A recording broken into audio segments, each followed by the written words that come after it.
मही तो हसे पूछाऊँ मैं नाना नदिया हो नाना नदी कैसे फाटल तोहरी चुनरिया हो नाना नदी कैसे फाटल तोहरी चुनरिया हो ना।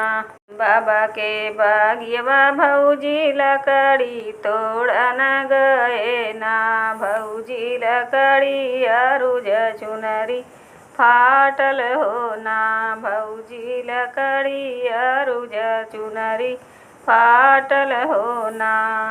मही तो हसे पूछाऊँ मैं नाना नदिया हो ना नदी कहवा है रानी तोर झूलनिया हो ना नदी कहवा है रानी तोरी झूलनिया हो ना। सखियाँ के संग भौजी खेले काजरिया हो ना भौजी ओही कहीं गिरी गई झूलनिया हो ना भौजी ओही कहीं गिरी गई झूलनिया हो ना। मही तो हसे पूछाऊँ मैं नाना नदिया हो ना नदी कहे तो हरा गल पियराने हो ना नदी कहे तो हरा गल पियराने हो ना। बाबा के बखरिया भौजी हरदी पीसन गए ना भौजी हरदी छटकी गलवा पियर हो ना भौजी हरदी छटकी गलवा पियर हो ना।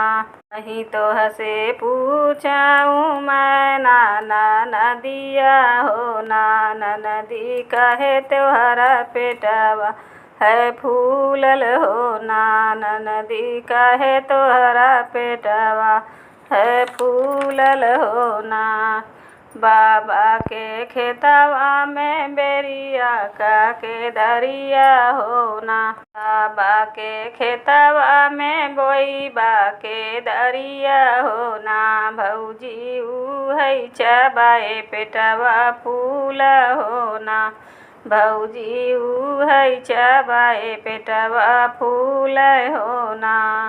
आंगन में बाटू की बहरे नी सासू हो ना सासू नदी के हेराबर सायनवा हो ना सासू नदी के हेराबर सायनवा हो ना।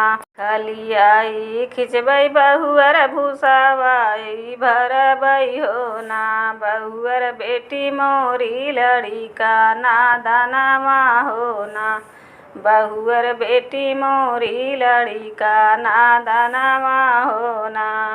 अचराही फरी तिरिया लिखली ज चिठिया हो ना चिड़िया हरि जी के खबर जनावऊ हो ना चिड़िया हरि जी के खबर जनावऊ हो ना। एक बन गईले दूसरे बन गईले हो ना रामा तीसरे में अपनी महलिया हो ना रामा तीसरे में अपनी महलिया हो ना। माया लेके निकली है चंदन पीढ़ैया हो ना रामा बहिनी गंगा जुड़ पनिया हो ना रामा बहिनी गंगा जुड़ पनिया हो ना। रे पीछवरवा पंडित भैया हितवा हो ना पंडित बहिनी का इति विचारई हो ना रामा पंडित बहिनी का सईति विचारई हो ना।